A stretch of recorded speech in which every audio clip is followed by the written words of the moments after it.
In this video, we are going to be looking at how to print a class grid right from Brightspace.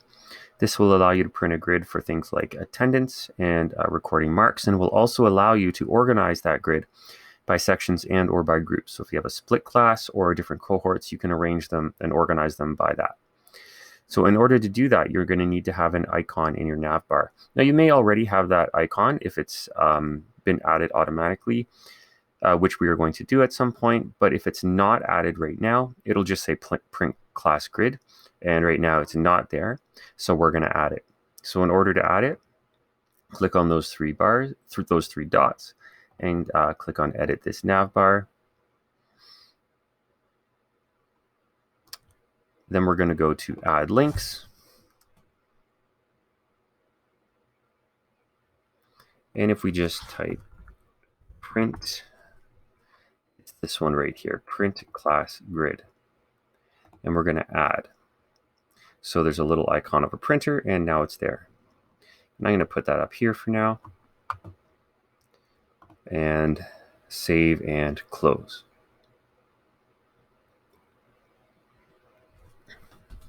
So now you're going to be able to see right within the nav bar, we're going to have that print class grid icon. So once it's there, we can just click on it. And this is what's going to show up. Another window is going to pop up. And this is what you'll see. So you'll be asked, how would you like the grid to be organized by? So you can do the whole grid class, sections, organized by groups, or by sections and groups. So I'm going to show you what all those do. And also you can put the number of columns. It defaults to 10, but you can change that to however many columns you want, up into 30. Okay, so if we just do the whole class and generate grid, this is what we get. So we have Scranton Regional Public School, which is the name of the course, and then our entire class organized by last name. Okay. If we want to do sections, because this class has two sections, so let's say you have a split class with two different sections, and we go generate grid, it'll print out on the same page, section 1 in alphabetical order, then section 2 in alphabetical order. And now let's say you want to do it by groups, so let's say you have cohorts in your class. Notice that with sections as well, and groups, you can choose which sections and groups you want to be included. So for example, with sections, if I only wanted section 1, I could just pick section 1. If I only wanted section 2, it would just do section 2. And again, if I want both, it'll do both. Now for groups, it's the same thing. So if you have cohorts and that's what you want, that's great. You might have some other groups that appear. If you don't want those, that's fine. You just uncheck them. And if we generate that grid now, we're going to have our cohorts. Again, organized alphabetically by last name. So you can do it that way as well.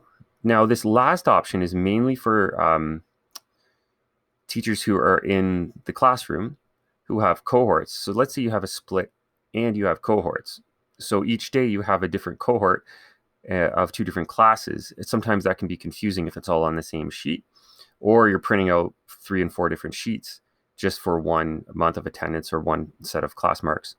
So now, if you click sections and groups, again, you can check which ones, but let's say we want both our section and both our groups. We go generate, and now we have section 1, this is cohort A and B, and section 2, this is cohort A and B, all on the same grid, which can be really convenient for recording things, having it all on the same sheet of paper. So no matter what option you choose, let's say we want to print this one, we just click on print grid, then a print window pops up.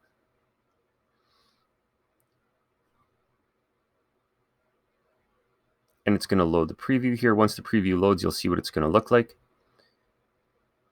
And there it is. So I'm just going to zoom in on that. So there it is. You're just going to get one sheet of paper like this with all of that.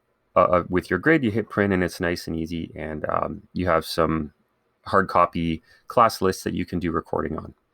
We're just going to hit print and then that will print.